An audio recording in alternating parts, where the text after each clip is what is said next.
Welcome to the Safety Doc Podcast with author, radio host, and nationally recognized safety expert, Dr. David Perrodin.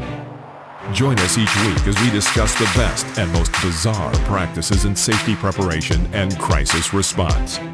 Follow Dr. Perrodin on Twitter at SafetyPhD. And remember, the truth will keep you safe. This is Dr. David Perrodin, and I want to thank you as we begin another journey into school and community safety. If you're looking for industrial safety expert, Appalachian State University professor Dr. Timothy Ludwig, please visit www.safety-doc.com. Again, that's Dr. Timothy Ludwig at www.safety-doc.com. Thank you for tuning in to the Safety Doc Podcast. I am your host, Dr. David Perrodin. I have on author Ann Sterzinger. Ann, I know your last name is hard to spell. There's an X, there's two N's, there's a G, so if you try to search for it, but no, I found it right away. Sterzinger. But you're right. You were sharing with me off air that sometimes not everyone has the ability to phonetically spell, apparently. So, but thank you for being on the show. Ann is very prevalent on Amazon, also on some other podcasts, but I'm going to let her talk about that. So, Ann, please tell us about Ann Sterzinger. Let's see. Well, I'm a jackass, but... And we're both from Wisconsin. Yeah, we're both from Wisconsin, which is why I'm a jackass. But now I live in Chicago, so I'm even bigger jerk. But I was just thinking that I was a jackass because this is the second time in like an hour I've forgotten the name of the guy we were on a podcast with last night. A guy named Michael Kingswood. Right. Who introduced himself on Aaron Clary's podcast, Older Brother, which is a lot of fun, as the only non-leftist sci-fi author. And yeah. And that was after I'd introduced myself. And I was talking mostly about my fitness book, which is Disaster Fitness, which is how to use disassociation instead of mindfulness to get into shape. And he introduced himself after me, and I was kind of biting my tongue because I was like, you're not the only non-leftist sci-fi writer, buddy. he kept trying to click Ann out of the show last night. I'm like, it doesn't work that way, Michael Kingswood. Yeah, no, you're right. You're right. Yeah. Yeah, I'll have to. He's thinking I'll have to go to her house and kill her so I can be the only non-leftist sci-fi author. I'm also not a leftist. I'm not alt-right, as some people who would like to muscle me out of the sci-fi books market would like to have audiences think, which is a whole nother topic. But I'm one of those writers who can. This isn't just bragging. Like, I've done it. I can write anything. Your work is amazing, and also you can translate from French to English, English to French, right? Yeah. Okay. Yeah, I've got a couple of translations published. I think the most recent of which is In the Sky, which it was Dans le ciel by Octave Mirbeau, a book that had never been translated into English before, and that's how. Yeah. Wow. So yeah, I mean, would you say you look at the I don't know, the unexplored side of the psychological depths of the mind, or I mean, how would you describe your writing? That's fair enough. I've also been called a miserablist. Man, I would never call you that. Misanthrope, right? I mean, that's how you've identified yourself. Yeah. I mean, that was actually meant as a compliment. Like, I sometimes do a very comical but detailed examination of just people waking up and having a terrible day. Right. And there's some comedy to be generated from that. And I actually kind of probably cribbed that from Kingsley Amis, who was one of my favorite authors when I was a very young sprout. I think you might like him. He was the father of Martin Amis, and he was who was terrible. And Kingsley Amis agreed. Okay. Like, Martin Amis is kind of your your stereotypical baby boomer, very concerned about issues type of novelist. And his father was just a grumpy, drunk old sod who was much, much funnier. Wow. Awesome. Yeah. Yeah. And I kind of learned from him how to like watch a character get up, just have a terrible day, just be sort of disgusted and revolted by the world and still make it funny. Yeah. And that's kind of a lot what I do, like whether I'm dealing with, well, one of the books I put out this year is my first science fiction book, which I've actually been working on this book for about 10 years. And I was trying to shop it for about 5 years after I wrote it. But the left-wing mafia kind of keeps the lockdown in the science fiction market. So okay. So you published through Amazon. I mean, are you with a publishing house, or how? Can you tell us about that? I'm with different publishing houses for different books. Okay. One of the books I put out this year was through Storm Rhino Press, which is a men's adventure fiction publisher. And people ask me, well, how come they published your book then? And I'm like, because I'm a man. What do you think? Yeah, that's totally what I was thinking. And then they just stare at me. Huh? Well, I can be a man, right? I just decided I'm a man. So, but actually, yeah, everything's a construct. Yeah, but the truth is, I was the only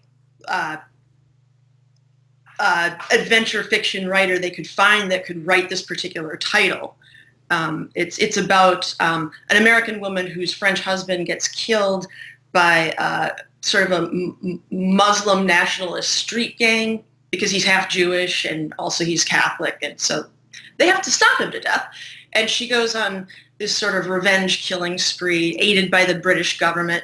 And it's kind of a much different book from what I usually write because it's not so much about character and psychology as it is about action. It's just a straight up action book. Awesome. Yeah. So what's the title? I've written down the titles, but they're on a different page, and if I move the pages, it's all going to fall apart really fast here. That one is called The Seine Vendetta. Okay. Seine Vendetta. And it's just like a short novella. It's like $2.99 on Kindle, and it's just fun. And tell us about some of the other books. I'm not going to try to pronounce Nasquam, what again means nowhere. Correct? It's another of my marketing disasters. I thought it would be really clever to name my book in Latin. Ah, all right. And so no one can pronounce it, no one can spell it, no one can find it. I've listened to Aaron a few times when he would get to that during, the promotional part of his podcast, and then it would just like hit him, and he'd be like, "Oh no!" And check out Sterzinger's work on Amazon. So I mean, yeah. But yeah, Aaron. By the way, if you ever listen to Aaron pronounce my name, it's different in every single show that he does. Even though I've known him for a long time, I constantly it's changing. So yes, and my website changes and everything else. How should I actually pronounce it? It is Perrodin, which apparently is French. Although I'm not into this 23 plus me. Like everybody I know is like, do the 23 plus me, and find out. I'm like, I don't care. Someone was like, I just found out like I have like a half brother in North Dakota. I'm like, what the hell? I don't care. I don't care. I mean, it's just me. I don't care. I really don't care. I don't need to do this. I don't need to, piss in a bag and send it to wherever to get analyzed. I'm fine. Yeah, and when you finally decide to kill someone, you don't want to give them a head start on tracing your DNA. I'm like, like they're not keeping this somewhere? Like they're not harvesting this? I mean, this is a bad idea. For anyone who really thinks this through, this is really a bad idea to give this level of personal information, because you never know, when life is going to turn a little sour for you and whatever. Yeah, and what if you find out that you're related to your wife? It's one of those things you don't want to know. Oh, my goodness. So, yeah. Aaron was telling me he's 1/8 Comanche Indian. I'm like, I would have never thought it, but so anyway, no, he never said that. But so you also have Now, is Life a novel, or is Lyfe? But Life, how would you describe that? It's the first quarter of a really long science fiction novel that I spent about 10 years plotting and writing. Nusquam, which actually was kind of a men's rights novel that was written before the men's rights movement, so it never got credit or became part of that. But that was written based on my thought that, like, I was living in Southern Illinois at the time, and it was just a miserable place to live. And I thought, well, how could this be more miserable? If I could make this a little bit more miserable, I could make a novel out of this. And what would make it more miserable? What if I was raising a kid here? And then I thought, well, I wouldn't end up having to raise a kid here because I'm a female and I would have a choice as to whether to have the kid or not. Sure. So I would have to be a male for that to happen. Like like you can't trick yourself into getting pregnant, but you can trick your husband into getting you pregnant, right? Anyway, that's where that came from. It was like a guy who gets trapped into this pregnancy with this woman he loves, and then everything just goes south because he didn't want to have the kid. And that's where that came from. But it was before the men's rights activist movement, so it was kind of like a proto men's rights activist novel. But I was writing that as sort of training to write my science fiction novel. Okay.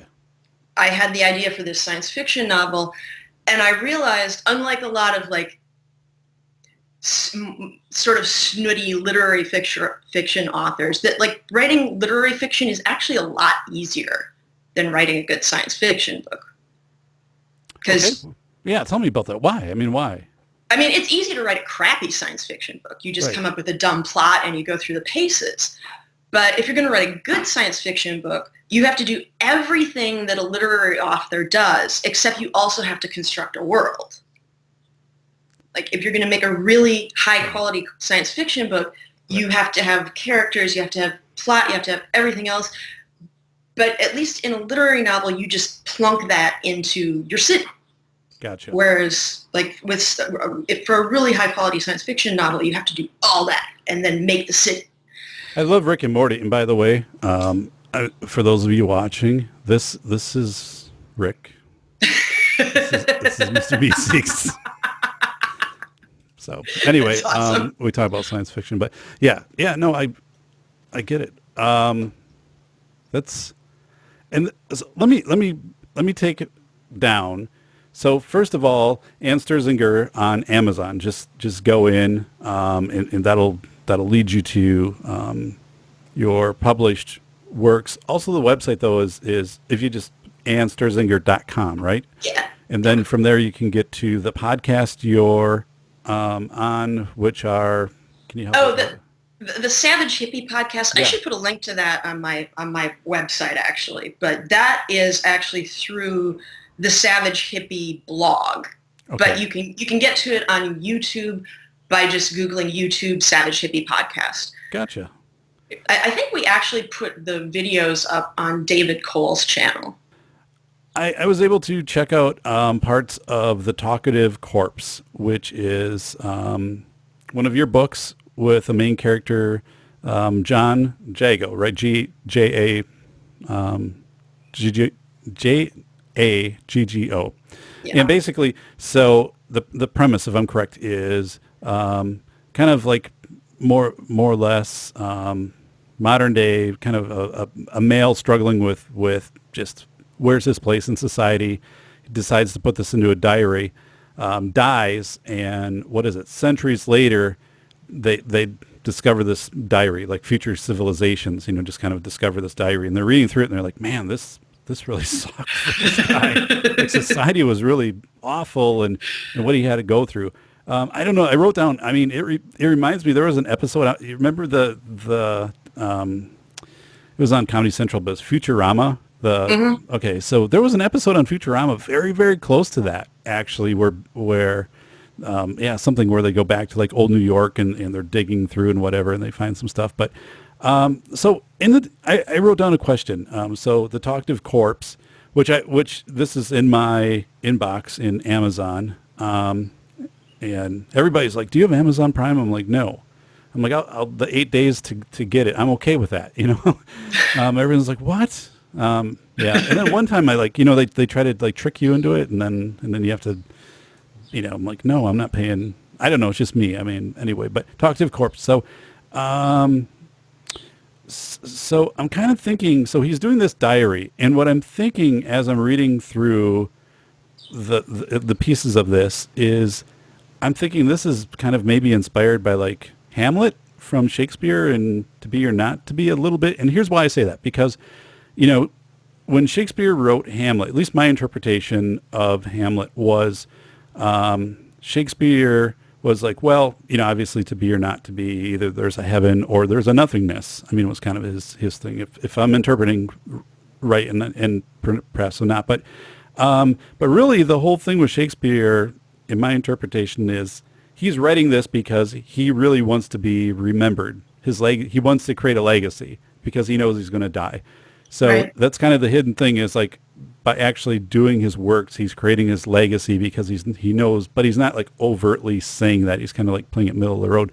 So I'm kind of wondering if like the main character in the talkative corpse is also a little bit kind of like a, like a Shakespearean of like, I know I'm going to die, I know but this is going to become my legacy. So this is really not just for him, but this is a legacy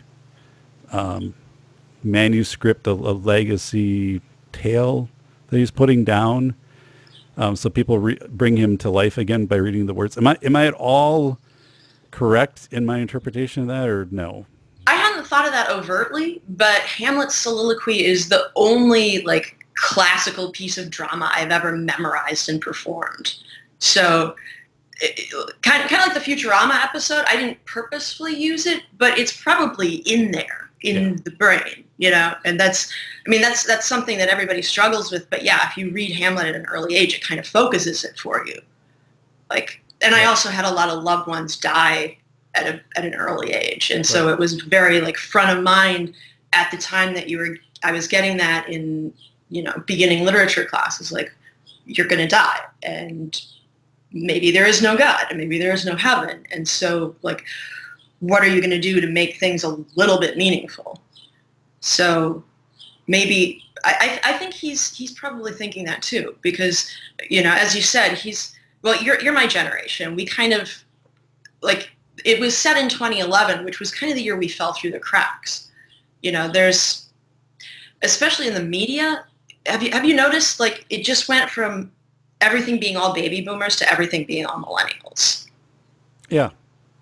Like, yeah, and actually, and I've kind of honestly like unplugged from the media to the extent where people will ask me the weather. I'll be like, I don't know. I have no idea. It's gonna be 91 this weekend. Really? I'm like, okay. Like I even those type of things. I've just I've completely, and I strategically download my podcast for the week, and really that's my source of knowledge outside of grounded knowledge of what I can observe in my environment, or selectively like go out and obtain, Yeah. But I have, admittedly, I've just completely kind of disconnected from that, which I don't know. I don't know if that's, I don't feel bad about it. I feel much more informed because I can go out and selectively, and same thing with research. I can find the research articles that I want and studies and things like that. And thank you for tuning in to the Safety Doc Podcast with the nation's leading safety expert, Dr. David Perrodin, author, radio show host, university instructor, researcher, expert witness, and consultant. Powerful testimonials. Dr. Perrodin has a strong reputation as the go-to safety consultant, and he was still able to exceed our expectations. When we went looking for an expert in the field of crisis preparedness and prevention, David was the single person we pursued. Not easy stepping into the touchier subjects of life, but Dr. David pulls it off. Take a listen. Now, back to Dr. David Perrodin and the Safety Doc Podcast.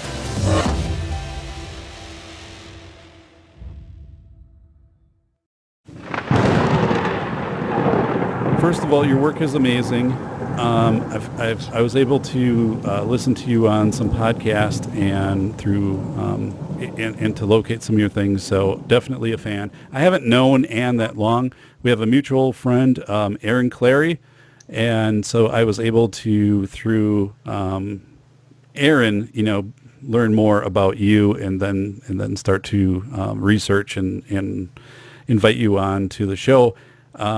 Because also you have, I think, a lot of perspective into our topic for today, which is focusing on psychological safety. So it's a safety doc show.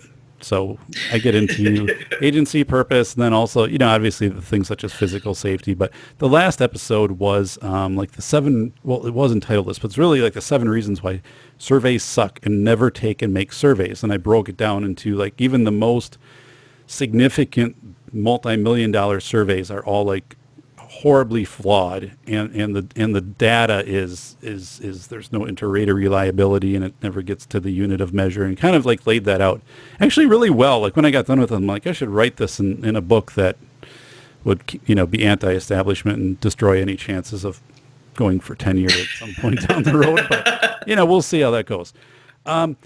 Something though that has rapidly developed, and I think today we'll kind of maybe keep it to the post-secondary setting, although this isn't exclusively post-secondary. This is showing up in public employers, primarily probably public employers. I don't know so much about private employers, but I do know public employers. So we're talking public government agencies and things like that. But it's safe spaces.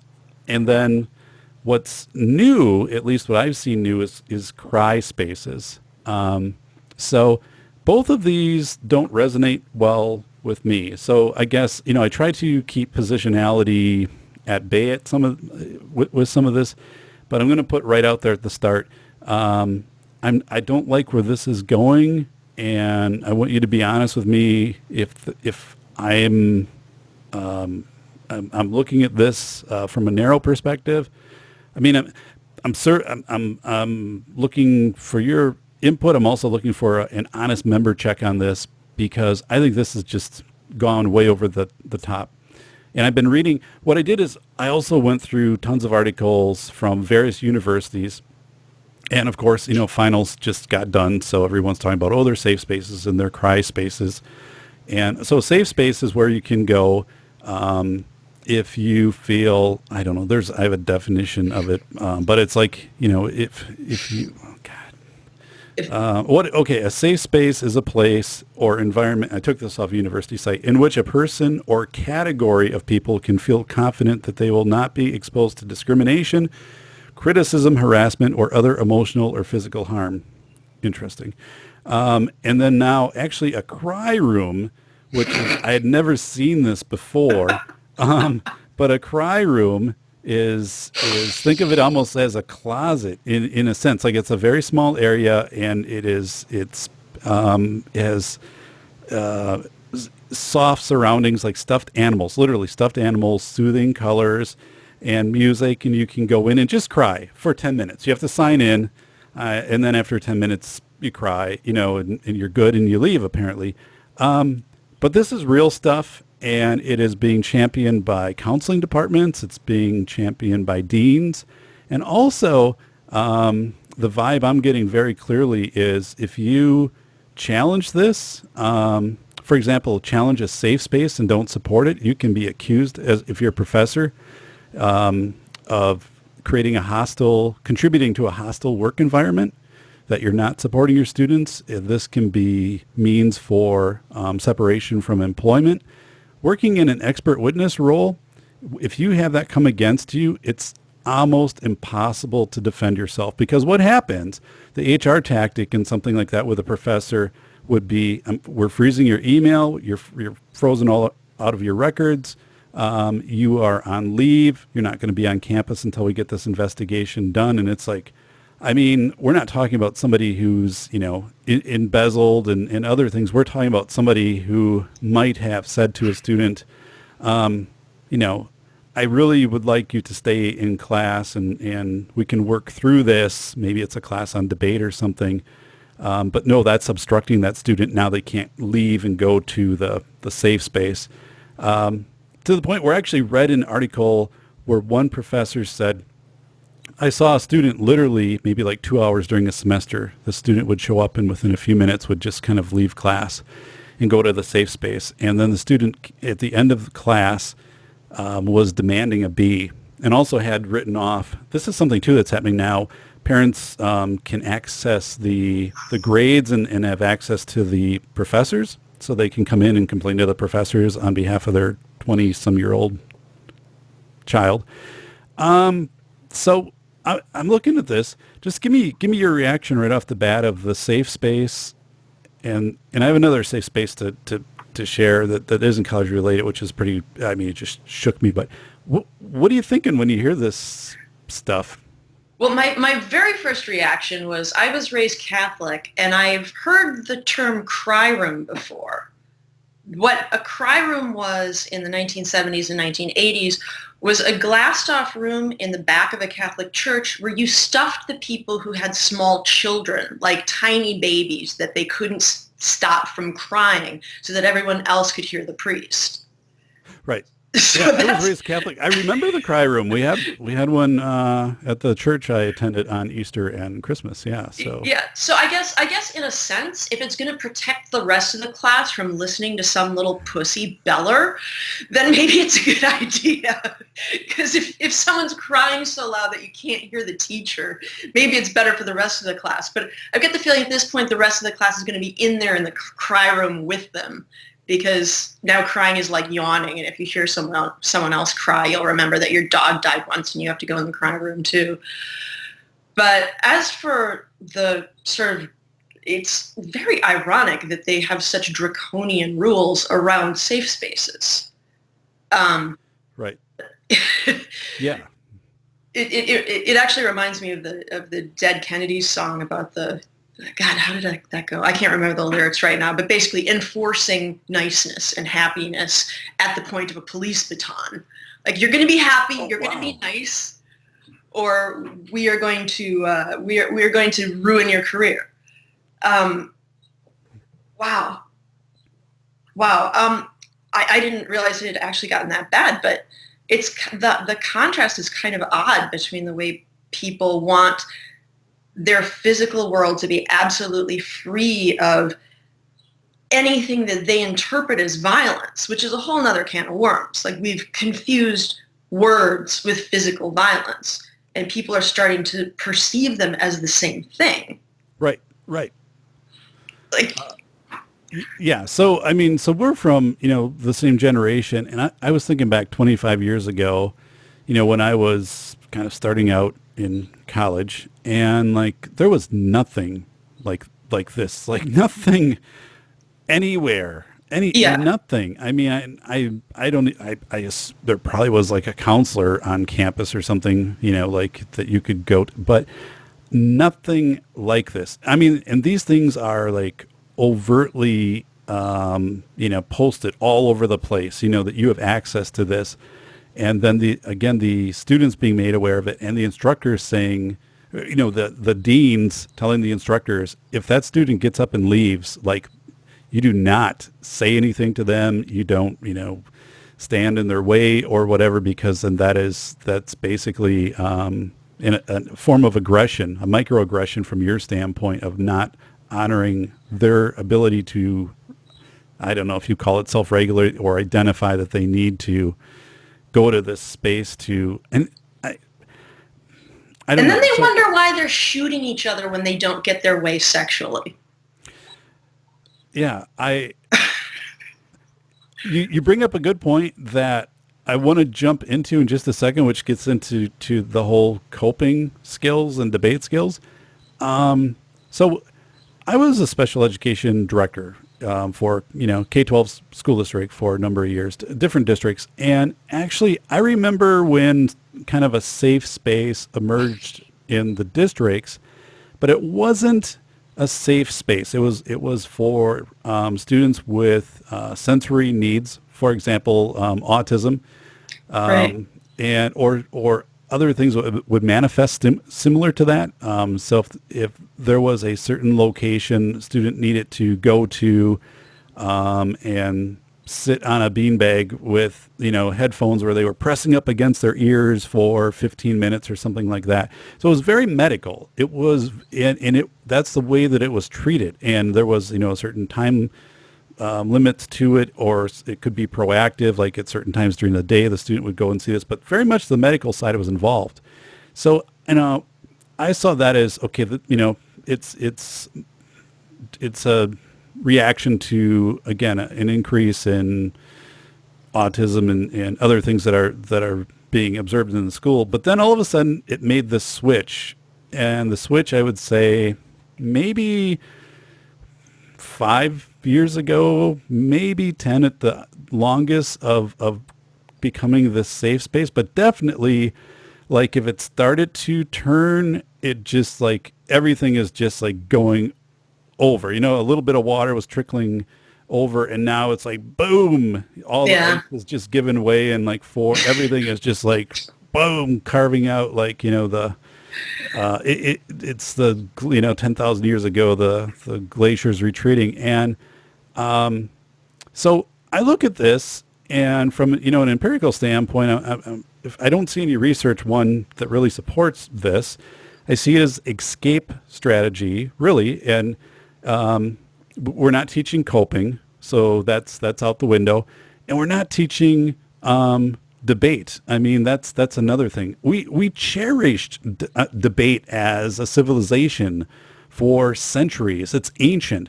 And I remember growing up and watching, so this would have been, probably in the early 80s, late 70s, like watching on TV. I wasn't old enough to participate, but the debate teams in the local schools would be on, like at Sunday night at 6:30, like, this school versus this school in the debate thing. And that's how much, there were the classes, the practices. It was almost like a sport. That's gone. Like when I went to high school, like we weren't taught anything on debate. Nothing was out there. So, and it's, debate is critical to understanding, obviously, perception, understanding different viewpoints. People always, now when I talk about that, people are like, well, debate is, they associate debate with the rhetoric that they see on TV. Like debate is Berkeley and it's the riots and stuff like that. I'm like, no. Like true debate is really like getting to know, and it doesn't mean you have to agree. Debate doesn't equate to degree. Debate just means to informing yourself and then possibly putting together an argument that will inform and shift someone else's opinion. And if it doesn't, it doesn't. But at least like you're informed. But people become, the debate is gone. You cannot teach debate. And I've talked to university professors on this topic just in the last year. And they said, we can't. We won't even touch it. We will not touch debate. And it can be something super benign. Like, let's debate whether or not there should be year-round schooling, or whether or not kids should go to school at 9 o'clock because of biological, there's been studies and whatever, versus continuing with 8 o'clock. Things like that. Not like debating guns or debating, Marxism, socialism, stuff like that. Things that are going to be relatively objective and safe, they won't touch it. And they said, actually, people, once their opinion or once their position gets challenged, they crack. Then it's safe room time. Then it's cry room time. And it's freaking me out, because I'm like, whoa, we are losing. We are, to lose debate, to me, is terrifying. So, now, tell me what you're thinking, Ann. Yeah, I didn't realize it was quite that bad, it's really tragic, because we have this tool that we could be using to debate, the internet. But I guess that explains why debate on the internet is not meant to inform or challenge oneself. It just turns into Twitter mobs, because apparently that's what young people think a debate is. Were you watching the Monk debates the other night when Stephen Fry and Michelle Goldberg and Jordan Peterson and Michael Eric Dyson were on? Did you catch that? I did not know. Well, long story short, these were adults, but it still broke down into people just like their positions. Well, Stephen Fry was magnificent, but it broke down into people like not being able to engage the subject when their positions were challenged and just calling each other names. Yeah, absolutely. Like I saw a meme of it, and they said that Michael Eric Dyson, who is a black evangelical preacher, called Jordan Peterson kind of a mean white man. And I was like, that has to be a joke. But no, he called him that twice during the debate. Because, well, I think the problem with Michael Eric Dyson is that he is a preacher, and he's used to being able to stand in front of people and threaten them with hellfire. Sure. So his rhetorical bag of tools is all like blowtorches. Yeah. And the people who are afraid of going to hell like see the blowtorch and they're like, oh yeah, you got the answer. And like in an actual debate that was, the people he was talking to weren't afraid of anything. Like he very quickly got frustrated that his debate tools weren't working and just descended to calling people things that don't even sound like something that really happened in a debate. And this is an adult man. Yeah. And this is some of the best debating, like the monk debates are very well respected. And this is kind of the best it gets. Like, Stephen Fry kind of showed everyone how to do it, but he couldn't get anyone to engage with him. Right. And, they're not being taught debate in school, and then they're seeing this on the internet as like, this is how grown-ups talk. Like there are grown-ups out there talking, but right. But like I was saying before, nobody wants to listen to baby boomers anymore. And our generation we're such a small demographic that people tend to ignore us. We've kind of never been a target demographic for the media. It went from everything being like baby boomer geared to millennial geared. So between kids not learning to debate in school and then the internet, which could be this wonderful tool, becoming this sort of place where people call each other names and use ad hominem attacks, and that's the first and last thing in their bag of tricks. It's kind of a giant waste of the internet. Oh, it absolutely is. It is. You're right. It's like we've been given this tool for information, and then also to cross-reference and go historically in things that we could have never done, just in a short amount of time. And it is, and I don't know if, I wouldn't say it's positionality so much as just people feeling that somebody described it as social media, like Facebook. Basically I have to get the likes, and I'll do whatever I have to do to get the likes. And we, that objectively is happening and things like that. And I think people also, it's if you don't get the like, and if you don't get the like when you are communicating something, then it's like there's nothing else. You'll dwell on that one challenged position, or even like if it's not, even if there's a counter position, not that someone is challenging you, but there's another, there's a secondary or third position to look at, some other factor to come in. And so I look at, in my notes here, so the cry spaces. So if you're able to go to a safe space or a cry space, I'm thinking of that, and it reminds me of when people, kids or adults are prescribed medication, Xanax or I don't know, whatever the hell it is. But you're prescribed, and then it's like no one sees a therapist. You get the medication and that's it. And I see this as being very similar to that. It's a medication without a quote unquote therapy, or at least like an education on perspectives. And there was an article, and I did it right before we did started our show. It was in 2010 from the University of Michigan, but actually there are many similar studies, and they go all the way up to 2017. But the quote is, today's college students are not as empathic as college students of the 80s and 90s. And they had 14,000 college students over 30 years that they had looked at in this one study. But basically they're saying in the year 2000, like they just totally saw it fall off the map. I mean, that empathy was there. And then after 2000, like it was gone. And then they kind of guessed at like why that happened, which I thought really sucked for a research article. I'm like, ooh, like, don't get into this. Like, if you don't, but they're saying maybe it's video games. Maybe it's that people are too consumed with their own problems. I mean, they actually put this, and I'm like, wow. To me, I don't buy that, because like my mom went to school and was in elementary school when they had the World War II. So they would do the air raid siren, and everyone would have to get under the desk and stuff like that. And I mean, we were raised during a time of the Cold War, so I mean, you had those pressures going on. It was very prevalent. 1983, the movie The Day After on ABC, which was the real very raw what it would be like for a nuclear war. Sting, I hope the Russians love their children too. I mean, so it's not like these things are new.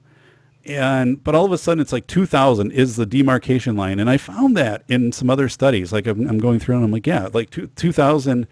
So I'm trying to figure out what happens, because usually you can figure this out by doing something called the transference dynamic, and you can work it backwards to when people were growing up and kind of find what was influencing them. So it might have been some, I don't know. I don't have an answer for it. I know that the rescue, I have a book I'm working on. I do have a publisher for it, but it's called Lessons of Lower Manhattan, and I kind of get behind the psychology of why 500,000 people were rescued in 9 hours without any fatalities and with high level of cooperation during the 9/11 from Battery Park in New York. But I'm like, I don't know. I can't figure out like the transference dynamic as I'm looking at this. I don't know why that happened, but so I'm sitting here and I just don't know. I don't know where this turns. I don't know. So here's one thing, Anne, like if I'm in post-secondary and I'm a professor, like rigor's got to be out the window. I mean, you can't challenge people anymore. You can't, because the moment you add stress, the moment you push them a little bit beyond their comfort zone or whatever, we call it the Taurus, TURUS, this, but I mean, for the people listening, I think it's, you can come away from the podcast. I learned a new word today, is Taurus. So was that made by Ford? Yeah, it was. But the thing is, it's getting out of your, what your similarity is. I mean, your everyday thing, and that's how we grow. I mean, and that's just how we grow. Animals grow, things like, that are sentient grow. But you can't do that. You cannot do that. You've got to actually go below the standard to guarantee success. So rigor's gone. And if you throw rigor out there, you run the risk of, pushing people into the safe room and the cry room, and then you become the person who is invoking a hostile environment. So what's the value of the high school degree? What's the value of a college degree in these public places? So this was a story, honest to God, after the election, after Trump won. Somebody that I know that works at a state organization here in Wisconsin talked to me and said, yeah, like we had a safe room created, and you could just go there for a couple days, like after the election. And this person didn't create it, was just telling me, and like no one's really supposed to know about it. And it's like a real high level organization. And you could go there, and you could be sad and drink tea and listen to soft music, and and I'm like, what in the hell? I'm like, really? I'm like, you're not just, come on, really? You're not just, no, this person's spouse actually works there and was telling this and was was as appalled as he was in telling me this, but it was one of those things too where if you didn't completely support it, you were seen as anti-establishment. You were seen as, contributing to this hostile, potentially hostile work setting because you're not supporting the safe room. So, I mean, I don't know, it would disrupt solidarity, but it became this excuse. Like he said, as it went on, people would just walk out of meetings because they would become overwhelmed with a presentation or something and they go, and it was just like accepted. I'm like, can you get paid for this? Yeah. Like you're getting paid? Yeah, people are always looking for excuses to be lazy, but I'm just going to make a joke quick and then say something serious. As a novelist, I have a hammer, everything looks like a nail. I think empathy is dead because people quit reading novels around the year 2000. There's research that supports that, Anne. There is Really? research that supports that. Absolutely. There is. Yes. You're right on with that. Wow. And it comes back to the lack of being able to take a perspective or to see something through another person's eyes, basically. You're right on with that. So Wow. I don't know if you knew that or not, but there are, convergent empirical studies that support that. Damn. I mean, I probably got along with men a lot better after I wrote a novel from a man's point of view because you learn to see things from another person's point of view. But if you're never even allowed to have to work through your own emotions, the old thing that your grandma used to say, like, you can't love anybody else till you love yourself. You can't have empathy for others till you're familiar with your own feelings. If you're never forced to sit through your own feelings, you don't even understand how you feel. How are you going to ever understand the other person? And now instead of reading novels and like seeing the actual insides of other people's heads when they're unguarded, people are spending that free time on Twitter with their dukes up, like, trying to get those likes and seeing just the most superficial facade of everyone else. You're getting all this quote unquote real human contact, but it's all with like this personality they're projecting on Facebook. You're not actually reading about what goes on inside other people's heads in the form of a novel. But this brings me to another massive resource that we're wasting, the way that we're wasting the internet. Cognitive behavioral therapy has made huge strides in the last few decades. And I've been through it. It's helped me immensely function as a human being by learning to sit with my own feelings, learning to self-soothe, learning to like be in the middle of a stressful situation and know what to do to calm myself down. And instead, we have all this research. We know this works. We have all these techniques. We have trained psychiatrists who know how to teach people how to do this. But instead, we're just saying, okay, here's your teddy bear. Go lock yourself in the closet. You're right. Absolutely. It's not being coupled to, as you've said, to therapy. And CBT is what you're talking about, right? Because CBT also is strongly based upon goal setting, and goal setting is something that is, again, not taught in schools. I talked to a researcher, did a thesis on goal setting, so interviewed, a population of students. Now it wasn't, like massive, but not one could identify the components of a goal, goals that they had set. I mean, didn't understand it. So it was one of these things too, where it was living in the moment, it was existing, and you could be externally manipulated pretty fast through like social media, but you couldn't see 6 months from now, a year from now, 2 years from now, 3 years from now, here's where I'm kind of putting my trajectory, which is really what helps you in cognitive behavioral therapy, and at least in my analysis of CBT. And we did have students receiving CBT when I was a special education director, not through the school, but through outside agencies. So, and, in Aaron Clary's book, Reconnaissance, I'm not sure if you had a chance to read that. That was one I downloaded on audio, which I really liked, but like Aaron's like, it'll be a breeze. Like you'll just go in, and I'm like, no, it wasn't at all. Like it was horrible. I'm like, I love it. I loved it, but like, I don't have the Kindle, and I'm just trying to get the damn MP3. Like, how do I get this? Like, I just bought it, and it, just go in, Dave. It's fine. Like, it'll be great. And then, no. But anyway, but he talks to reconnaissance gets into, a young person going out on their own and kind of just discovering things. And, I might, because, if they like to hike, maybe they want to go live here for a while, or, whatever their interests might be, that they match that up, or that they do some traveling in different countries, whatever it could be. But then through that, it starts to develop, what your goals are, because you start to figure out what I like and what I don't like. So my goals are going to be to bring me back to what I like. So just things like that too, which I did a podcast on. There was a school district outside of 22 miles outside of Cleveland, Ohio. And about 3 months ago, the parents of the 8th graders said no to the class field trip to Washington, D.C. Approached the board and said, no, it's too dangerous. It's a terrorist target. We don't want our kids going to Washington, D.C., so forget it. The trip is done, which they had done for years. The superintendent said, I've gone to D.C., like, I've taken my family to D.C., like, I'd like you to reconsider. And they're like, no, we're not doing this.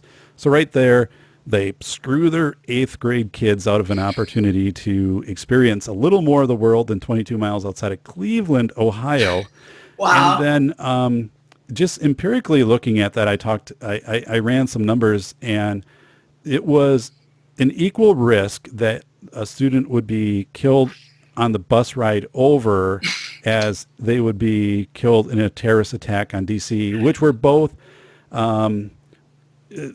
much more, you were much more likely to be hit by lightning than to have either of those events happen. So it was this completely false, but what was being conveyed to those kids by the parents is, reconnaissance, you can't do it. We'll bring it to you. We'll bring the virtual reality glasses to you. You'll get to experience Washington, D.C. through the positionality of someone that we're paying a couple $1,000s to put this program together, and we're all going to walk around the gym, and hey, here's the Constitution that you're holding, which is really just a piece of copy paper from the, it's nuts. Wait a minute. They actually set up a virtual trip? That is actually happening right now. There are companies that market this to schools, and they're marketing on the safety angle. They're saying, oh yeah, you do not, it's not on the economy angle. It's not saying this will be cheaper for you. It's on the safety angle, which is where parents go. And working in safety, you are much more likely to get parents hooked on the rhetoric of safety, because you see that, in the news so much more than cost effectiveness. But no, so it's completely safety. So yes, you've just taken, as you've said, that empathy, being able to process through, like if you're reading through someone else. I mean, here it's like, it's complete positionality. It's not reading many books. It's not whatever. It's not finding your genre, your interest, and stuff like that. You're totally like, here's Washington, D.C. from Carol's perspective, and we hired Carol as a grad student, and she just put this together with like a Go Cam, and she has no vested interest, and she's from New Jersey, by the way, and wants to get the hell out of there. So, I'm like, damn it, I see these things slipping away, and I have some, I have some vesting in this. I mean, there's a certain, it's funny because like my mom and dad, especially my mom, used to always say like, well, you're young, you can do anything you want. And then like now, like I'm not, she's gotten to the point, well, yeah, you're not really young anymore. So you're probably pretty, yeah, you're kind of doing what you're going to do, so you're kind of stuck now. It's somewhere you hit that mark just in the last few years where it used to be like championed of, yeah. And then no, this is where you're at, buddy. But I have 2 daughters, and I'm very concerned because, what's the world going to be like for them, of course, which is selfish, but I mean, I would want, I guess, that for everybody, and not to get into, I mean, this could broaden out into so many things.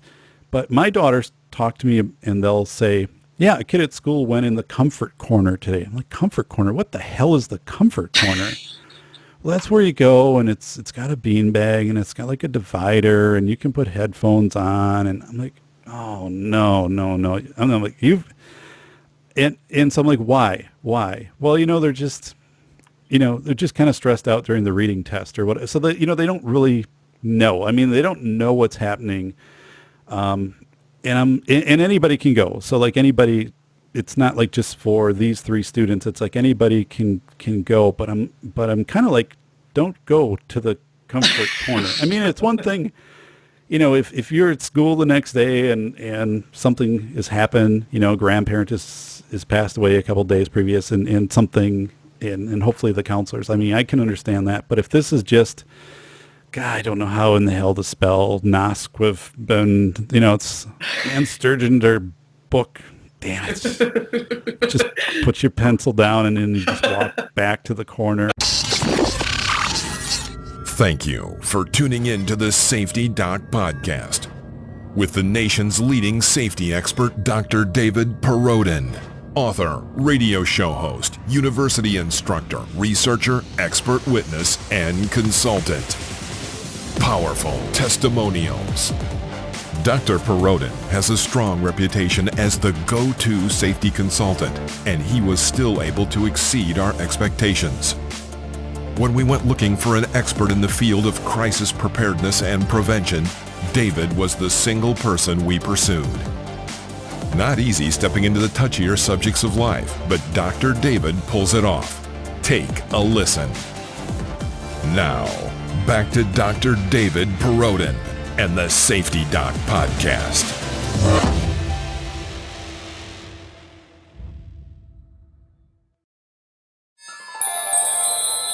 But, I mean, I'm like, no, don't. And my oldest daughter, who's a middle schooler, like, she totally gets this. And she gets it that it's a racket, like that the one kid will just squirm on the floor and do the stuff. And then, boom, he's out of there because, like, and then he's off doing whatever he wants to do. And, so I celebrate with them that they work through their things. I mean, but alas, unfortunately, they're going to be stuck being the only real people. Well, yeah, that's the thing. I mean, because then they go into a society where they are interacting and or possibly serving, depending upon what they go into, if it's medical, if it's nursing or whatever. Well, these are the people who you're going to be serving, right? Who've just overdosed on for the 3rd time, this month, or, who decided to, cut the tree down without a support and the branch, fell on them or something like that. I mean, just stupid things. And, or people who are going to be like super rude and abusive to you, even though you're going to give them the best of your heart and things like this. Which is, my daughters are in dance and it's something they want to do. I mean, they just enjoy it and they have a good time with it. There's no stress. And it's not like they're on the dance team, which really gets official and bitchy too, because like the moms, like one of them I know, she's like, I'm sick and tired. Like they're not practicing tumbling enough or whatever. And things, I don't know. I don't care. I mean, I'm, whatever. And, so we got beat in this competition that should have never happened and stuff like that. And the kids are all, it's the, what is the Little Miss Sunshine? It's that type of thing. Remember that movie with Steve Carell or something? And then it's a beauty pageant and this girl goes, but it's basically just everybody goes and they get a trophy and it's all. Oh, okay. Yeah. So there's kind of that branch, but my daughters aren't in that. But this one mom, like she asked me, I had seen her out in the community and she asked me about like there was the dance recital. And so it's, it's a I don't know, at a theater anyway. And then she was like, what'd you think of the dance recital? And before I could say, like, I thought the kids, like, really did a good job and whatever, she's like, the timing was off. Like, there shouldn't have been this many solos. Like, people were not close enough to the end of the stage, like this and this. And just this litany. And, like, I'm going to pull my kid out of this. And there's this other dance teacher and all this other stuff. And I'm just like, I don't even know how the hell we got to this topic, but part of it is like my daughters, they came home and before this, like they're fun, they go in, they're doing their thing. but it's not like they get home and are obsessed with this, or, I mean, because it's dance. I mean, I don't know. I mean, these people who just get so vested into these things which are superficial. Yeah. I don't know. Did I make any sense in going into tangents? Well, I was thinking there have always kind of been parents like that. Yeah. But they weren't the norm. You know, they were kind of fruitcakes that everyone else was kind of like, you know. Like I was a TA 10 years ago, and I guess I saw the beginning of some of these phenomena that you're talking about. Like it happened that like kids would just walk out of class or ignore the class or sit there and talk in class, but people were still a little freaked out by it. Like you'd have kids sitting there like with their computer or talking to each other, and people would kind of look at them like, what are you doing? But it was starting to happen. Right. And there were parents who would call me up as a TA to bitch about to complain about the grade that their kid got. But from what you're saying, it seems like it's becoming the norm for all the parents to be the stage parent and all the parents to get way too involved. Right. And even on my kids, on the district website, you know, parents taking on the district for trivial things and parents taking on parents. That's the other thing. I saw that at the end of my administrative tenure, which was about 4 or 5 years ago, but it was the parents going after the other parents. That was more of an issue at times than the kids, and they would do it through Facebook. And I actually I met with some parents, like asked if I could meet with them, and I'm like, can you just knock this off? Like you're ripping parents of like these other kids, like you're ripping teachers. And I mean, it was all over just petty garbage type stuff. And these were actually, you know, well-to-do parents and stuff like that. And finally they took it down. And get this, then like one of their friends like totally went on and just ripped me as like trying to manipulate these parents to like, you know, back off the district and stuff like that, and started this thread that kind of got viral. There was an interesting point of that because one person got on and was totally then jumping in and like ripping me. And I'm like, I know this person. Like, this is one of my friends in the profession. And so I got a hold, and I'm like, did you know this thread like you've been posting to? Like, scroll up and up and up and scroll up a little more. Yeah, like that's me. Like, oh, I'm sorry, I didn't know. Yeah, you know, like this person totally doesn't know what the hell they're doing, and yeah, you know, this is how you go to the boards. I'm like, you don't. Wow. It spins that fast, and then Well, that's a great like encapsulation of just how dystopian social media has gotten. Like the way people will jump on a mob, and that's almost, I'm sorry it happened to you, but it's kind of funny, and like I could see that as a plot device. Just like, not like, what if you did that to your own wife? You know, like you're jumping on this Twitter mob and you don't know who it is, but you're just part of this feral mob that's tearing apart a stranger because everyone else is, and suddenly you realize like it's your wife. Oh yeah, and you know, I didn't feel bad or like threatened about it, or I don't know if I even felt disappointed. I was just stunned. Yeah. And thankfully, I mean, my friend was like, yeah, I totally, and you know, shouldn't have done this, and I should have researched it. But I'm like, even if it wasn't me though, dude, like the post wasn't cool, like, because you don't know the context behind this, and you know, all of that. And let me just make sure I'm touching on any. Oh, okay. So, and I had somebody say this to me the other day. So, a researcher in the field of school safety, so kind of in my member check network, you know, someone that I really, you know, invested in their feedback. And this person, this was right after the shooting. I mean, the Santa Fe shooting. So, and it was interesting because I usually get contacted by the big media after that. So I got contacted out of New York, and it's always fascinating because I'm like, okay, I can send you like, you go over 20 minutes with them on all of this stuff, and I can like send you whatever, and then they like just take out 2 sentences or whatever, and I don't know, but that one was actually done pretty well. But so I was talking with a researcher about Santa Fe, and here's what he said to me. He was pondering if school shootings are going to start to be more prevalent at the university setting. He said, because really we are having freshmen and sophomores, and I mean, that's kind of where he was focusing, but he said freshmen and sophomores are functioning at a level which 10, 20 years ago, college freshmen, sophomores would have been really high school sophomores, juniors.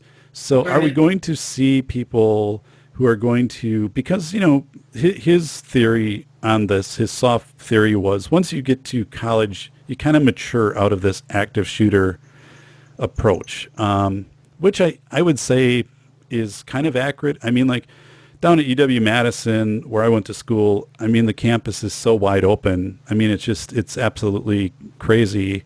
But, again, the premise that people would have developed their rational thinking enough that the likelihood of a mass shooting at a campus like that is going to be relatively low versus a school where it's going to be much more kind of impulsive. And but that was his thing. He said to me, I think they were going to see the shift in the next few years where this is going to expand, and it's going to be colleges, and it's going to be people who are first, second year, and they're totally overwhelmed by the setting. They can't manage living away from their parents. They can't manage their courses. They can't manage getting up at time. They can't manage doing laundry. I mean, just everything. Plus, like, perceptual skills. Like, not everyone's there telling them they're doing, like, a great job and all of this. And I was like, I think you could be right. I think you could be right on with that. So that freaks me out somewhat, but I mean, I couldn't find, I'm thinking of this and I'm like, yeah, I mean, if this is what we're doing is just making high school, if we're making the early years of college, at least until maybe you get into a graduate program, an extension of high school, then what is to say that we won't have this carry over into the university setting? I don't know. So yeah. Wow. It's really hard for me to get my mind around someone having that much trouble, like with not living at their parents' house. Like we were talking about yesterday, that 30-year-old kid whose parents had to kick him out. Like I was out at 17 and I was like, all right, I know how to run a laundry machine. Like how can you have that much trouble getting out of bed and putting quarters in a laundry machine? It's kind of alien to my thought process, people being that helpless, especially when they're like not 4 years old. But I mean, I totally sound like get off my lawn right now, but I was babysitting for other people's kids when I was 11. Like, and now people are getting arrested for letting their 12-year-olds walk to the park. Right. And we're sort of larvifying kids, like, and as we were sort of touching on before, it's really not doing them any good. Like as we were, people, everyone has their pet theory about why school shooters happen. Some people think it's toxic masculinity. Some people think it's because the gun laws aren't strict enough. And some people think it's the aliens. But, my pet theory is, we've been saying like people aren't learning empathy. And, I think, was it the Santa Fe shooter who specifically went over after the girl who rejected him? Yes. Yeah, and also was telling other students as he was going through the school that he knew, like, I'm sparing you so you can tell my story. So I'm like, wow. Yeah. Yeah. I mean, when I was in school, if you were a loner and an outsider, you just dealt with it. And now even the biggest loner outsider can find people on the internet to like their nihilistic posts about how they're going to kill the popular kids, Right. and it feeds into this fantasy that I'm important. I got to tell my story. It really is a global injustice that this cute girl doesn't like me back. And you combine that with dehumanizing other people. Like if most of your experience with other people is trying to get them to click like on your post, you're going to see trying to get a girl to like you as just doing the same thing. Like, why won't she click like on my post? How hard could it possibly be for her? Like, she's evil. I have to shoot everyone in my school. Like, I'm kind of making it comical, but it's not that far to go from like dealing with other people as animals that you're trying to get right. to And click on your. As you said, I mean, it becomes you become externally controlled, externally motivated, and you lose the ability, as you said, with cognitive behavioral therapy. I mean, that doesn't exist, so it does become this nihilism, and yeah, everybody is out to not necessarily get you, but to undermine your efforts, and it is. Oh my goodness! I was telling, because it was obviously, I get a lot of calls because I do work in expert witness consulting, specific mostly to like school shootings and things like that. So pretty intense stuff. And I read Dave Cullen's book about Columbine, and it was amazing that Klebold and Harris worked at a Blackjack Pizza. And they approached their boss so they could take off the day that they were going to do the shooting. So, it's like, and one of them was a manager, but I mean, they were pretty reliable. They'd go up on the roof and smoke pot, now and then, but they were pretty reliable. I mean, so, as you would see in any, but they're like, we need this day off. This day, how about, boss, like, no, this day, we won't be here. And, yeah, and let's kind of keep things fluid after that. We'll get back to you. And I know this is bringing light, but I mean, it's like this unbelievable disassociation of we need this day because, our intent is to go in and to massacre. And the fact, though, that you would take the time to do that detail, and like the manager said, they were, decent kids to work with. I mean, they weren't great, weren't horrible. I mean, they were just your typical high school kids working at a pizza place. And I'm like, oh my God. I mean, that was really cold. I mean, that's really cold. Yeah. I mean, I'm wondering what they were thinking. Like obviously they kind of planned to die, so they didn't need a job to go back to. Maybe they just didn't want to put up a red flag if they just didn't show up. Yeah, I don't know, because I'm guessing like the shift wouldn't have been during school either. So I just think it was something where it was part of the torus or the similarity or the routine of it was just something of that never crossed their mind of that was inconsequential. But yeah. Oh, I see what you're saying. Like they weren't really grasping the reality of what they were doing. Right. This was just a typical mechanical step. It'd be like Adam Lanza going and driving, and as he's walking away from the car, clicking the button to lock the car doors. Just so as he goes up to the school. But and Nicholas and Cruz, who did the Parkland shooting. So Cruz is receiving hundreds, if not thousands of dollars to his commissary fund through donors all over the world, love letters, marriage proposals, all of these things, sacks of mail which have been withheld from him. Not a lot of this is getting, public attention, obviously, because it's kind of like, they don't publicize the Golden Gate jumpers and the Tillman Bridge jumpers and near Hoover Dam and stuff like that. But it's one of these things too of like, oh my, like, that starts to get out, and you are going to have kids saying, I'm going to be immortalized if I do this. Like, I'm a nobody now. I mean, this is just a perception. I mean, not having goals or whatever. And not that, again, there isn't a profile necessarily, but I mean, you become infamous. And now if you're rejected by this, I mean, you're going to have 10 proposals. You are going to have, I mean, it's just insane. Yeah, I mean, if Hamlet had had that option, I wonder what he would have done. Wow. Yeah, that is deep. Wow. So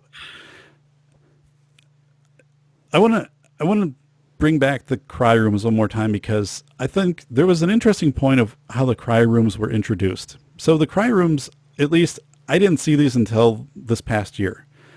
So the safe rooms, yeah, kind of got that. It's been out there for a while. But then the cry rooms, and they were introduced as art. So that was your guys. That was your parachute. If this all fell apart, that, oh, it's just art. Like, this is just in, and as soon as like people realized they weren't going to get pushed on it, then the art tag went away. Then it was, no, this is done for, psychological support and all of that. And again, it was the goofiest thing, because I mean, you could find these things, through Google searches and stuff, but I mean, they'd be like in very prominent places. So like everybody would see you go into the cry room and like, I'm sure that everybody would hear you like crying, and then you come out and I'm fine, I'm good. Yeah. And part of that had to be like fire code too. Like you had to have a room that exited into, you couldn't just like go into a closet and stuff like that. But I mean, I'm thinking of, just like how that person would feel entering that room or walking out. I mean, it's like almost a walk of shame. I mean, not that a person should be ashamed, but I mean, it's like,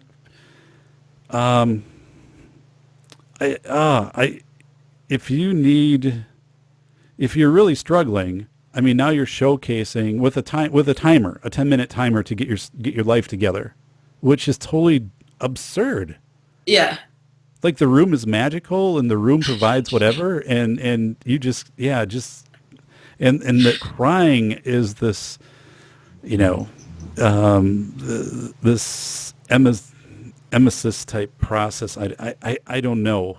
Or it's like you put your brain in the oven for 10 minutes and you take it out and it's done. You're good, and you walk out and everything's cool and stuff like that. I'm like, but again, this doesn't get challenged, and the fact that it doesn't get challenged means we'll start seeing this in high schools. We'll start seeing this middle schools, maybe elementaries. It's vetted now, and if you go against this, you can consider your job gone. And as an expert witness, one of the things that's freaking me out right now, and I'm a person who's very, very diligent. Like I went through 17,000 pages in one case last year, and really, I mean, worked very hard with the legal team on putting together, the expert witness report and being very exacting on every deposition and multiple cross depositions and things like this, policies, whatever. But I mean, what I'm seeing right now is I'm getting a flurry of expert witness requests, and they're different. They're not like, the shooter, or it's not like a student who completed suicide and the parents had contacted the district and had communications. What's happening now is it's teachers, or it's school principals and whatever, and they're saying, I've been accused of creating a hostile work environment. It's not like I've been accused of sexual harassment or something like that. No, I've been accused of bullying, harassment, violating the non-discrimination policy and things like this. So right there, that's all subjective. Like trying to figure out what does that really mean, and then trying to get. I have people come. So attorneys contact me, and they're saying, we're representing the clients, and then. If I have an interest first, do you have a conflict with whatever the names, and I don't represent anyone, or I don't get involved in stuff in Wisconsin. So usually it's always a no. But it's totally freaking me out, because like, I have no advice to offer for the first time, like ever. Cause sometimes I'll just tell attorneys, I'm like, I think the approach you're taking is like really horrible on this. Like and then they're like, either they'll change or they'll say like, we'll just go with somebody else. And it's fine. But, so what happens though is these people and it's because of stuff like things like this. And it's even like their peers, like a principal, and then the assistant principal doesn't feel supported that they've used a safe space or something like that. But anyway, so you have this allegation, and immediately your email is froze. Again, your access to records is froze. All of your documentation in your records. So I talk a lot about documentation records, but it's done.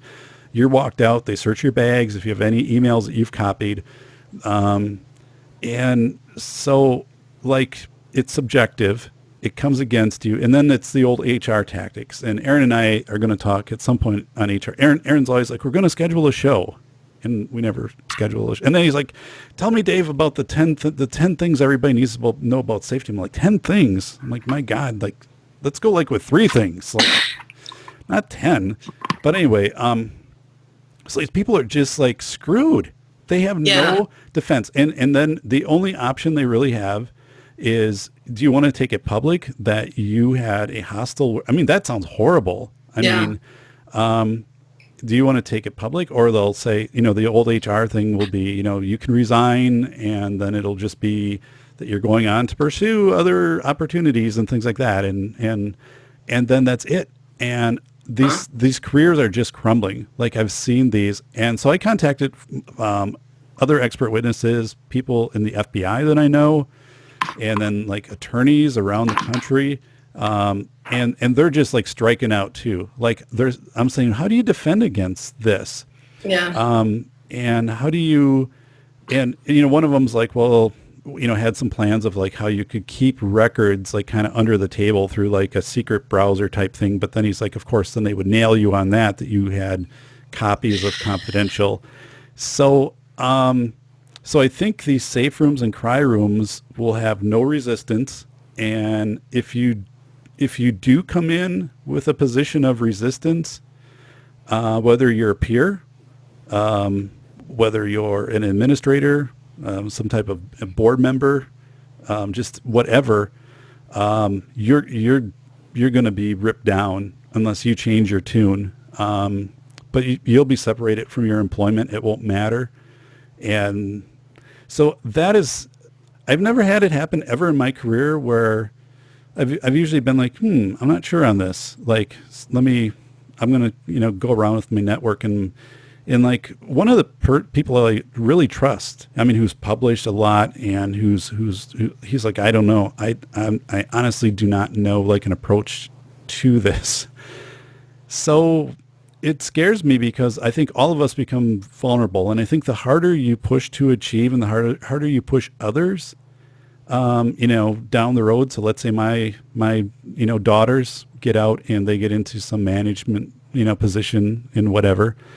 An employee feels like they've been asked to do too much or, whatever, and comes up against them and says you're creating a hostile work environment. Their career could be over. Yeah. And I have no advice to give them. And yet, like, I'm supposed to be a world leader in this. I'm the person that gets called after Santa Fe. It's not that I'm everything, but I mean, this is like my one niche of like something I'm really good at. And I'm terrified because it broadens out to the societal thing, kind of as you've said with, is it Life, where the man lives in Southern Illinois? Oh, it's Nisquam. Yeah. Okay. And then, ends up with a child that he never intended and now has his life totally changed and has to live that life. It's kind of like the life can be hijacked now just through an accusation. And the path of least resistance. And the fact is, these aren't good things. Like, and I can't even point that out. I mean, even like this show, like there's gotten to be a point in my career in the last 2-3 years where I'm like, there's certain shows I've done, certain papers I've written where like I know doors have slammed shut forever because I've done some of these things. Yeah. And that's okay because of other things like that I have done and have fostered to kind of keep things fine. So I can do this at 46. If I was 36, I couldn't. I absolutely would have to keep my mouth shut on this because I couldn't risk it for my family and the livelihood and stuff. I mean, Anne, I don't know. So, I mean, do you feel that way, or do you feel that way too with maybe some of your writing? Because I mean, one thing you shared with me, and you can share now or not, but too, like even trying to advertise your books, the pushback you get on the advertising has been pretty substantial. Yeah, I couldn't even run a Kindle ad for one of my books because it's first it said the word pussy on the cover, and then I took that off, and there was a guy hanging himself on the cover, and they wouldn't let me run that ad either. But more important, it almost doesn't matter what you write or what you say. If it's mildly controversial, if someone decides to stick a label like alt-right or Holocaust denier or whatever it is, like you're just screwed. You're right. And I don't want to start spewing hyperbole, but one of the things they were talking about at the Monk debate, one of the people who was arguing pro political correctness, she's so inconsequential I can't even remember her name. Very nice lady. Okay. Was trying to, there's sort of this argument that's used against feminists that their arguments are all about the way they feel and they're not about the way things are really working. Like, I feel like there's a conspiracy of men that's out to get me. Well, you kind of have to be a bit more substantial. And she was trying to turn that around on people who are arguing against political correctness by saying, well, you just feel like you're being censored. You just feel like there's this atmosphere where you can't speak. And I couldn't believe she could say that with a straight face. Like, people have lost their livelihood. People have lost their careers. And, she'll point to counterexamples like Jordan Peterson, where he's making a lot more money after he gets attacked. But she's not taking into account the thousands of people who, like you said, like your clients, who someone denounces them just for saying, hey, I don't think that kid should be in the crime room just because he doesn't want to take his test. And then they're creating a hostile environment and their career is gone. They're not famous. They're not being rewarded for being attacked by the mob. Like, there's this almost like East German kind of conformity being enforced by this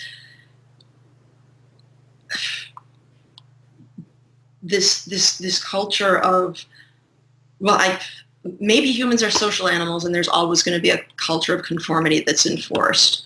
But there has to be a better way of going about doing an end run around this sort of, like, you must conform to ridiculous, like you said, there's no evidence that shows that cry rooms are good for people. And we've gone over the evidence for the fact that they're actually bad for people, and they stop you from learning to deal with your feelings, and they stop you from developing empathy. But if you say, like, I don't think that's a good idea for the kids, you can have your career ruined and no one will ever hear about you. Right. Yeah, it is amazing. The new human resources tactics and even the very specific language that they'll use. And so I can identify this pretty fast, but, so it is, I received, a couple of weeks ago, I think it was a case, and it had 3 school principals who had all been accused of contributing to a hostile, environment in the school because of that's whatever. Such dystopian language. Yeah. And of course, that is what's in policy now. So that goes back to policy, but then it's this whole thing too of, like, you have so many days to investigate it, like and usually the investigations are always, you never see the documents in the investigation. Like, you can ask for those as the legal counsel, but something happened. I did find out through one of my connections that there was something where, like, HR was given more time to turn over files than in the past. Like, something in the last couple of months had changed. So I'm like, okay, this probably contributes to this.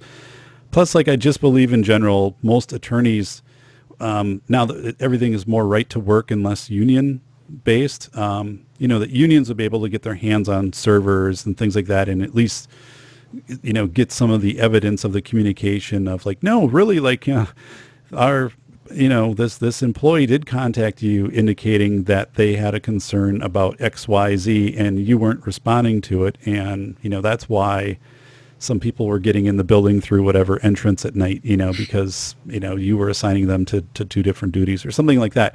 But, those days are gone. So, I mean, this kind of third party looking out for you. So it is like everyone. So, I mean, if you work by yourself, maybe you're a little better off. And the cases that I get involved in are often like parents litigating against schools. In those cases, the parents have the emails that they've sent, and they have the certified letters, and they have so I have it all right there. And it's the schools who typically play hardball in that. And they're like, well, we don't have a handbook to show you. I'm like, okay, we'll just put an ad in the paper for $25 for handbooks from the last 5 years. And by the way, if we see revisions in these handbooks, like, I will make sure to denote every single one of those in the evidentiary report that I put together. Oh, that changes the tune pretty fast. Or, yeah, we have, so you have certain levers that you can kind of play. You're in a huge power position. But if like you're on the other side of that, and you're being, I'm saying school, but it could be just a corporation or whatever, and they dismiss you and you're gone.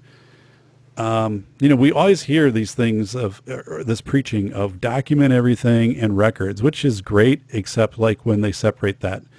And I'm not completely convinced that records don't disappear. I am just not trustworthy of, the employer, that the employer is going to keep the records with fidelity. And, there was the problem with the backup on this day, so we don't have all of this. I really believe that especially now I work with lawyers, and I will say, like, I work with ethical lawyers, and if I felt I was working with a lawyer that wasn't doing something ethical, I would exit from that. And I have that like right in my, retainer agreements and all of that.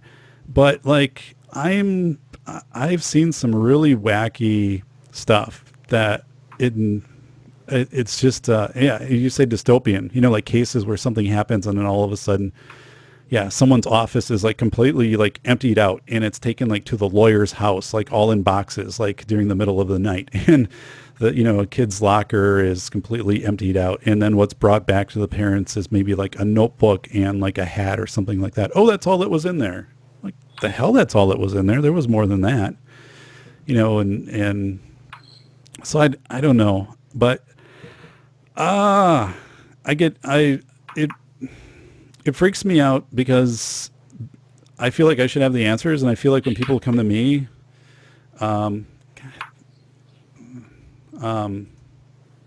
people come to me looking for the answers, and I don't have them, and I can't get them, I get even more like, holy Christ, what's going on here? And I don't know. I don't want to be like, so I don't want to measure my words. I want to be expressive, and I just want to do what I do. But, it's one of these things where it literally is getting to the point where, it can be something you say that gets interpreted in a different way, or that you gave someone a look that they interpreted as whatever. Or even if you pause somebody before they leave, just ask a clarifying question on something, well, you were interrupting their path between that. And so there's such a vast amount of lying that occurs now, and that is taken as truth by the majority of people because it's the first thing they hear. Like, that's one of the major dystopian things about the internet is like rumors get started, like bullshit gets spread, and people just believe it. Oh yeah, absolutely. There is very little vetting of information, cross-checking of information, anything like that. And people take it, and it just becomes, this is what it is. And especially when it gets to be really, really subjective, it's hard to say that isn't accurate. And you also, I believe, have this thing. I talked about it on a PBS presentation I did on school security 5 years ago, as of yesterday, May 22nd, 2013, where I cited a research study, a longitudinal research study that also said people's perceptual skills are deteriorating. Like, meaning, as I'm watching you right now, I'm like, I don't know if Anne's happy, if she's sad because she's nodding. So like right now you're smiling. So it's obviously like a smile, but they would go through and people would say, instead of, the smile, they're like, I'm not sure, I'm unsure of this, or I think she might be unhappy with me, or they're defaulting to expecting a negative response or a neutral response, unless you're very much like, great job, and here's your verbal like, and here's your star and everything like that, and yeah. So I think that plays into it too. Again, and you've led to that previously, but with books, and saying, and books have been. I just watched a clip out of like Fahrenheit 451, the new version coming out, and I'm like, timely. I mean, 'cause yeah. What the hell? Yeah. Yeah. Well, I could go on about like the things that are dystopian and scary about the books world right now. Like, people aren't reading, so the market slice is getting smaller and smaller and smaller. And instead of trying to work together to get people to read and increase the pie, writers are trying to label each other as Nazis or alt-right, or like, well, this guy looked at a girl's boobs for too long, so we can't read his books. Like, instead of trying to grow the reading community, writers are like cutting each other off at the knees to try and get the 10 readers that are left. It's just, it's filthy and absurd. And yeah, and that's horrible. I mean, because then that translates to what is available for youth and adults, for reading. Yeah, I mean, I've been complaining for years that part of the reason readership has been going down is because, like, before you could publish your own book on Amazon, there was so much nepotism in the publishing industry that just these jackass rich kids who have connections in New York were the only people who are getting published. So, of course, they're publishing terrible books that are just about, like, their life in, an apartment that mommy paid for in Brooklyn. No one wants to read that. So people stop reading new novels. So even if you're putting out a good novel, no one wants to read it because they assume it's garbage like everything else. And that's kind of dovetailed with this sort of, like, the science fiction is the most extreme example. There's just this left-wing mafia that runs science fiction. Like, the biggest science fiction publisher, Tor, I had a friend who went through their publishing list from last year, and he found out that every single person they published was friends with the same woman. And wow. And they're all, and they're all, they're all the same ideology. Like, I think, same friend was telling me the wife, the lesbian wife of someone who won a Nebula last year got a Nebula this year. I'm not sure if that's the exact sequence, but, like, she married a famous science fiction writer and, like, got a Nebula for her first novel. Like, and so it's garbage, of course. If, like, the chances that everyone who's a good novelist this year has the same ideology and knows the same people are zero. But that's what's getting, they're zero. Like, maybe if you spun out 1 billion parallel universes, that would happen once. I doubt it happened here,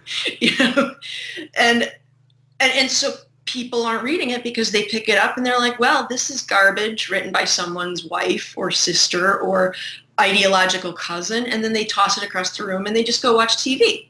So, instead of working together to grow the readership share and maybe get people reading novels and having empathy and not deciding to shoot some girl because she wouldn't click like on my penis, they're just fighting like cats and dogs over the 10 readers that are left. And all those readers are their friends.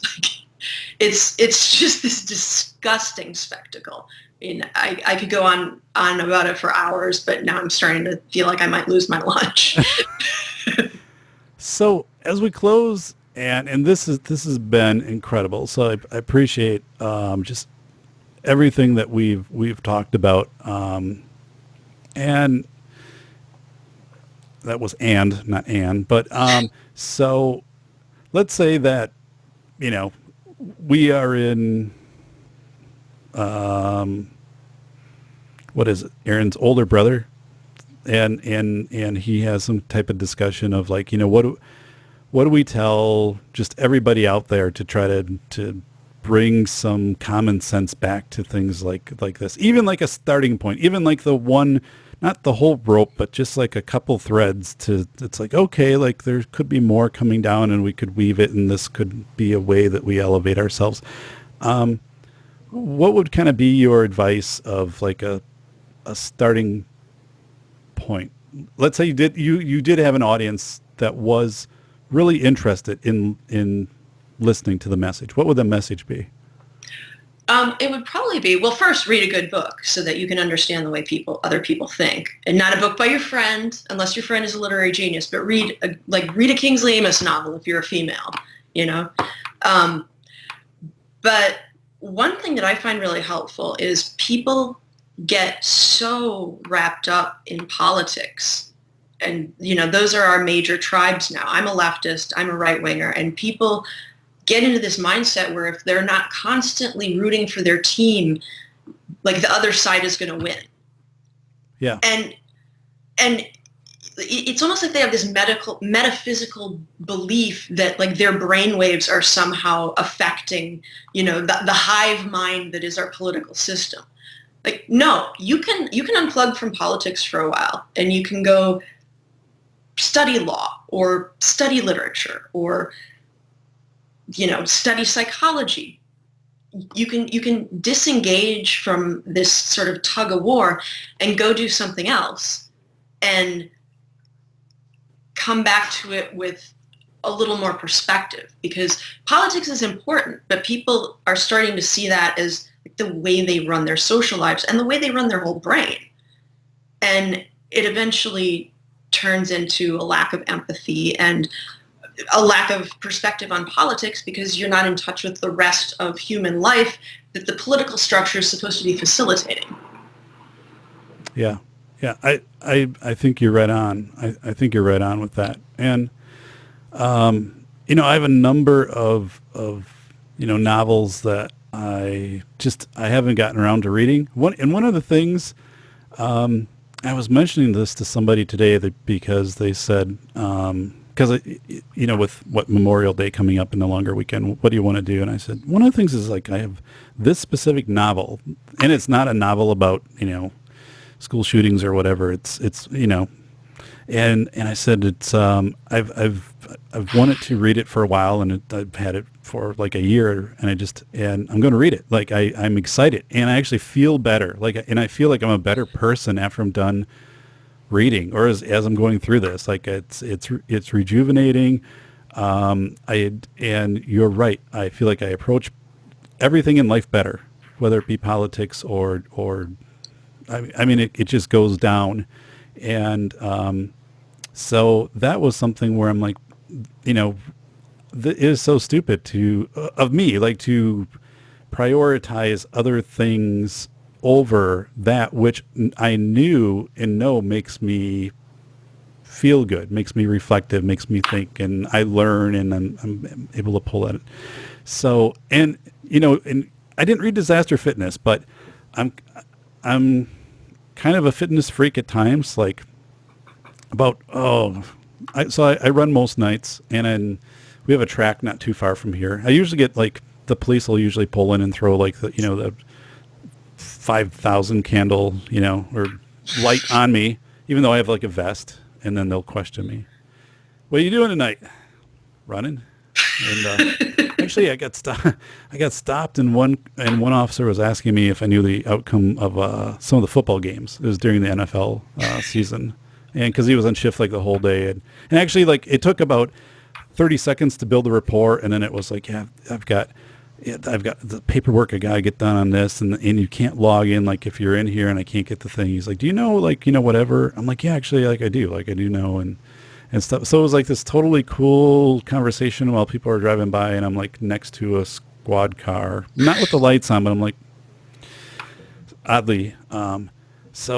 But yeah, I mean, so we have like 90 degrees coming up this weekend, and I'll be out biking like 70, 80 miles. Like I will just like pack, and I'll just like go, and my mind will just like go boom. Eventually 20 miles in will go empty, and I'll be thinking is, what I'm feeling through the tires, the feedback from the road, and then I'll be hearing the breeze coming through the leaves, and eventually I'll just kind of cycle through like all of that, and my mind will just, it just, everything kind of flushes out, and then I can just kind of come back in. But I think you're right on with, and it is a book too that I want to get, but because, first of all, I mean, fitness is just absolutely critical and important because it is so stupid to not take care of yourself. And like, I think you had said, you've not been one of these people who's like been out of shape, but it's one of those things like I did get out of shape and I needed to like really get back into shape. But getting up too, I mean, there's so many times like even in winter in Wisconsin, you know what it's like. I hate this. Which is like a month ago we had snow. I went out running 3 nights ago, so it's gonna be 90s this weekend. 3 nights ago I had a winter jacket and a hat on. It was like 41 degrees and windy, and I was still cold. I should have wore gloves, but yeah. So Disaster Fitness, I'm checking it out. What I've read really has me intrigued because I think you get at too like the using the motivation of kind of all of these like things that are fighting within you, which are maybe some of the things that we almost talked about today to some extent. I mean, people could take it and say it could be, about relationships and about, other things. But I mean, I think it can be all of these things that you just let dictate you from society and ratchet you up. And it's like, boom, spin that, churn that out into, working instead of just sitting down on the couch and logging in and reading through all of the garbage that is fed to you through news feeds, or just that you're like, it just all sucks and I'm just going to stay like in bed and just like sleep until 11 and then, just do whatever. I don't know. But yeah, it really helps to have sort of a meta cognition of wait. Okay. I like to think of myself and other human beings as complex, but I am kind of a chemical soup. Okay, so this is happening in the chemical soup. I could change that. Like, I can go do something that will change what's going on in here. And like once you train yourself to remember that fact, which is hard, things get a lot easier. It gets a lot easier to get out of that. Yeah, I think you were saying like the path of least resistance. I mean, we can revert to that. And again, I mean, it's just, I guess it's metaphorical for everything we've kind of talked about today. I mean, the path of least resistance. But even if we talk about challenging ourselves. So in closing, to my right, so this is for the people watching on YouTube, which is a smaller audience, but the people watching or the people listening definitely be out there. So I had a new computer system built so I have 3 monitors in front, and I've, quite a bit of equipment because of the legal work that I do. I need to be able to do stuff, various with attorneys and courts and stuff like that. But so I had this guy like totally build this high-end computer. Like, I mean, totally every single component. And it's all solid state RAM and all of this stuff. And he really knows what he's doing. But at the same time, he's a little sketchy, so I trust you, like, but a little fringy. So anyway, like he opens up a drawer, and so I have like all these small bags, and they're pill bags. And the reason I got them was to store the nuts that go on in the computer parts.